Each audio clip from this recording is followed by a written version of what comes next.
네, 오징어 게임에 이어 넷플릭스 드라마 수리남의 인기가 심상치 않습니다. 네, 서울중앙지검 강력부장 재직 당시 수리남의 실존 인물 조봉행 사건을 지휘했던 김희준 변호사 모시고 영화보다 더 영화 같았던 사건 이야기 들어보겠습니다. 어서 오십시오. 어서 오십시오. 안녕하세요. 안녕하십니까.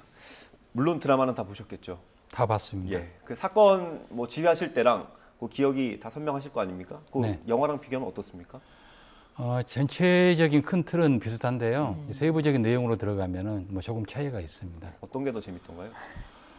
글쎄 아무래도 뭐 드라마가 더 재밌지 않겠어요? 워낙 뭐 두 출연 배우들께서 예. 연기를 잘하셔가지고 뭐 아주 재밌게 봤습니다. 그리고 또 실제로 극적인 재미를 위해서 설정도 몇 가지 바꿨다고 하더라고요. 네. 그 조봉행이 실제 목사가 아니었다고요. 예, 목사는 전혀 아니었고요. 예. 94년도에 국내에서 이제 사기 범죄를 저질러 가지고 지명 수배가 되니까 수리남으로 넘어가게 됐습니다. 네. 근데 그 드라마에서 보면은 국내에 있을 때부터 뭐 마약 거래를 하고 예. 마약 사범인 것처럼 나오잖아요. 뭐 그러지는 전혀 안 했고 수리남에 가가지고 이제 마약 밀매에 뛰어들게 된 것으로 보입니다. 예. 국내에서는 마약 거래를 실제로 안 했는데 그 이름도 생소한 나라 수리남에 가서 마약왕으로 이렇게 커갈 수 있었던 그 어떤 배경이 있습니까? 그게 이제 그 수리남 대통령하고 친분 관계 때문에 이제 그런 일이 벌어졌는데요. 예. 수리남 대통령하고 친분 관계를 쌓게 된 계기가 좀 재밌습니다. 예. 조봉행 씨가 원래 온양어선의 그 능동 예. 그 선박 기사로 일을 했었어요. 근데 그 고등학교로 공고를 나왔답니다. 공고를 나왔기 때문에 기계 수리를 잘 하죠.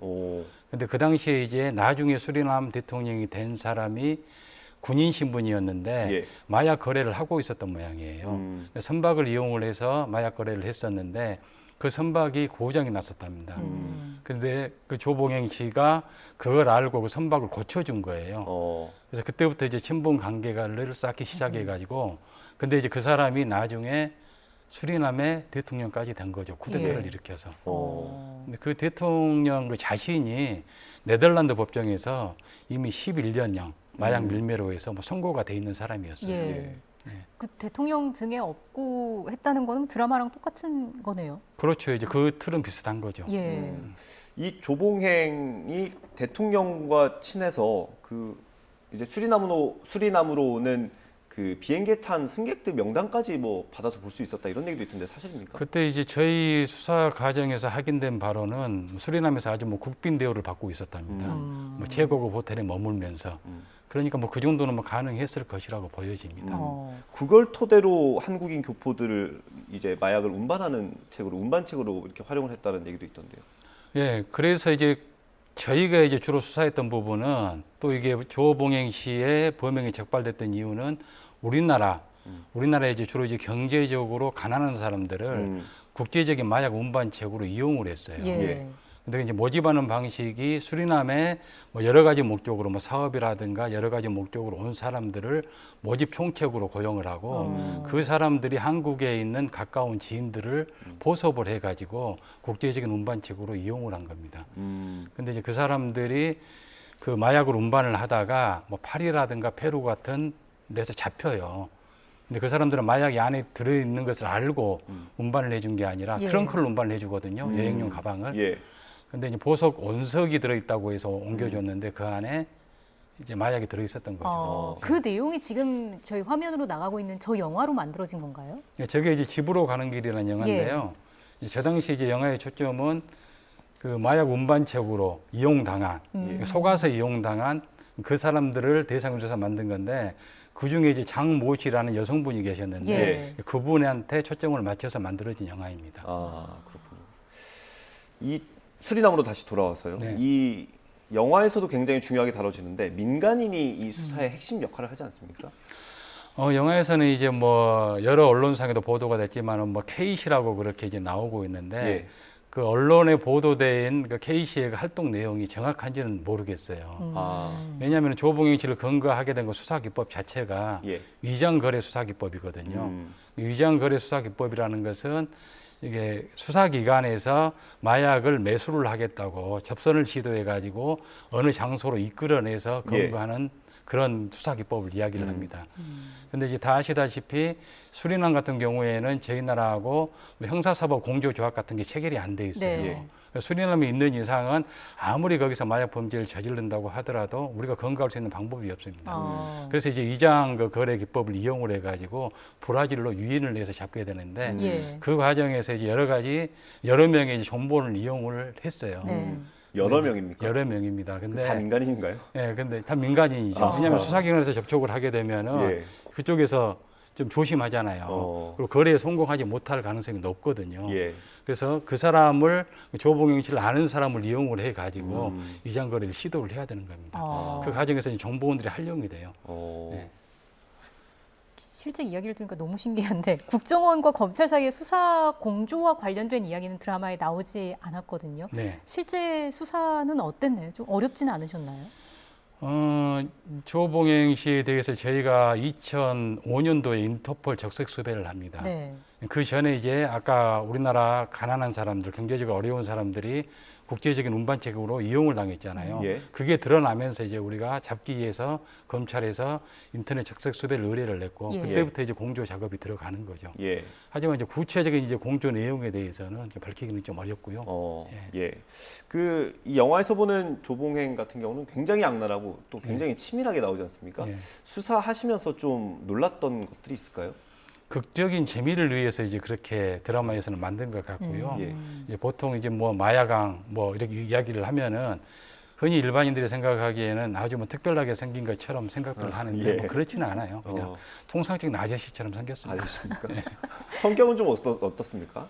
성격도 뭐 특이점은 없었고요. 예, 보통 뭐 사람들하고 비슷했습니다. 그렇군요. 네.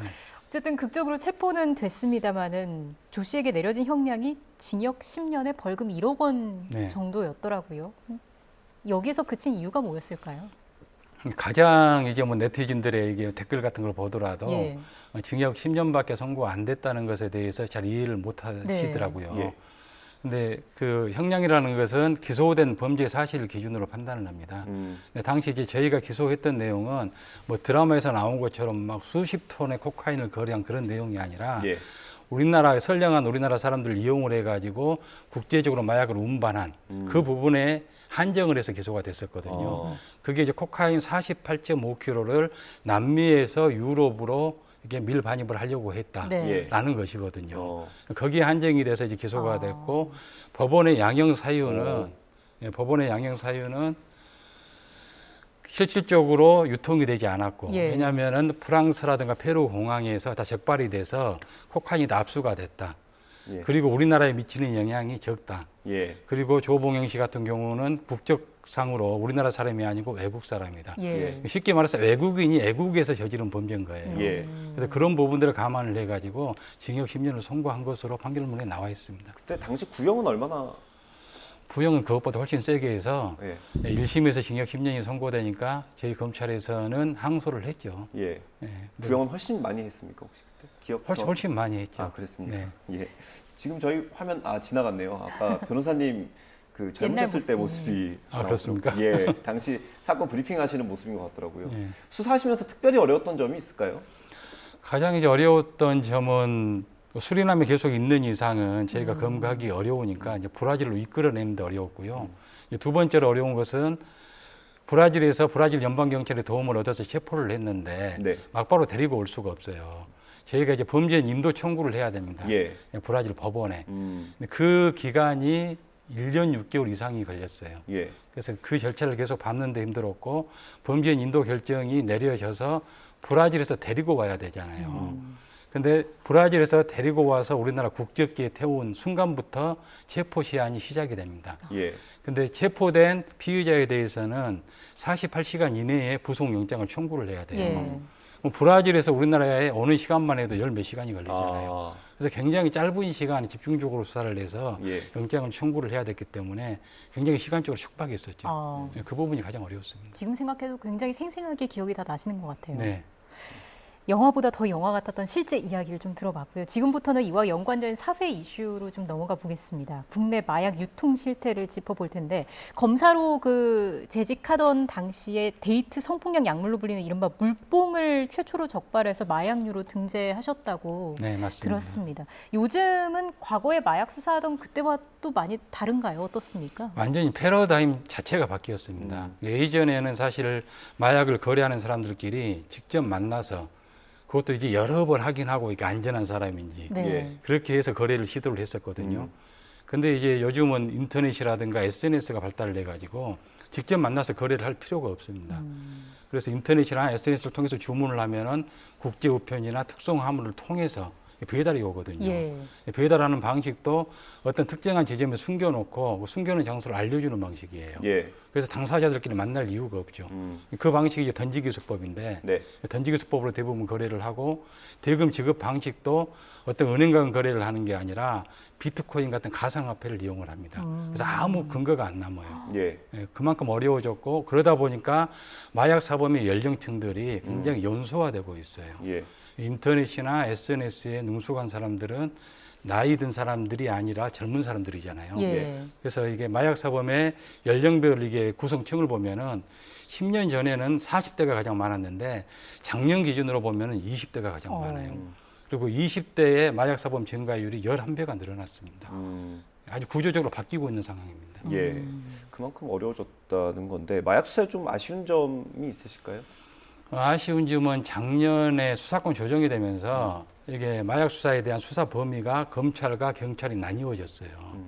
근데 검찰 같은 경우에는 단순 투약 사범이나 소지 사범에 대해서는 수사를 못 합니다. 밀수 사범에 대해서만 수사를 하는데 그것도 액수가 500만 원 이상인 범죄에 대해서만 하게 돼요. 예. 근데 마약 수사라는 것은 계속 연결돼서 올라가는 구조인데 이게 단계별로 잘라서 수사할 수 있는 구조가 아니거든요. 그러다 보니까 이제 대응 역량이 약화됐고 또 수사권 조정 과정에서 검찰과 경찰 간의 이제 공조 체제도 예. 굉장히 약화가 됐어요. 잘 공조가 안 되고 있어요. 그러다 보니까 마약 수사 대응 역량 자체가 굉장히 지금 약화된 그런 상황입니다. 그럼 마약 유통을 조금이라도 줄이기 위해서는 어떤 방안이 있을까요? 뭐 처음에는 가장 중요한 것은 일단 마약에 손대지 않도록 하는 게 중요하잖아요. 네. 그러려면 예방 교육이 굉장히 중요합니다. 그렇죠. 예. 청소년 시절부터 마약에 대한 위험성을 충분히 교육을 시켜서 애당초 이게 접근을 못하도록 하는 게 중요하고 예. 일단 이 마약에 빠져들었으면은 그 다음에 치료나 재활을 제대로 해줘서 예. 다시 마약에 손대지 않도록 하는 게 중요한데 예. 우리나라 같은 경우에는 마약 예방 교육이나 치료 재활 시스템이 네. 제대로 안 돼 있어요. 어. 그걸 제대로 구축하지 않고는 계속 마약 사범 늘어날 수밖에 없을 겁니다. 예. 그 조봉행 얘기 제가 하나 궁금한 게 네. 있어가지고 마지막으로 여쭤볼게요. 그 조봉행이 유통하려고 했던 마약이 1조 원대 규모라고 하던데 그거는 그러면 우리가 압수를 했습니까? 어떻게 됐어요? 아니요. 그러니까 제가 아까 말씀드렸다시피 우리나라에서 기소한 것은 48.5kg. 네. 그 부분을 기소를 한 거고 저희가 수사 과정에서 확인했던 것들은 조봉행 씨가 남미에서 유럽으로 콜롬비아에 있는 칼리 카르텔이라고 굉장히 남미 최대 마약 조직입니다. 예. 거기랑 연결을 해서 톤 단위로 거래했다는 이야기들은 나왔어요. 아. 하지만 그 이야기들만 가지고 수사가 될 수 있는 건 아니거든요. 예. 우리 공소장에 적시되진 않았다는 거죠. 1톤이라는 그 그렇습니다. 규모가. 예. 1톤으로 기소됐으면 훨씬 더 무거운 형량에 선고가 됐겠죠. 그러면 혹시요, 진짜 마지막으로 시간이 거의 다 됐는데 혹시 다른 나라에서 재판을 받았다면 이보다 훨씬 많은 형량이 나왔을 수도 있을까요? 이제 어떤 범죄 사실로 기소되냐에 따라서 달라지는데요. 아무래도 뭐 미국이나 이런 데서 재판을 받았으면은 우리나라보다는 이제 형량이 셌을 것으로 생각을 합니다. 예. 그런 차이가 있겠고요. 알겠습니다. 오늘 CNN 이슈는 넷플릭스 드라마 수리남으로 풀어본 사회 이슈 그리고 실제 사건 이야기를 좀 다뤄봤습니다. 지금까지 김희준 변호사와 함께했습니다. 고맙습니다. 고맙습니다. 감사합니다.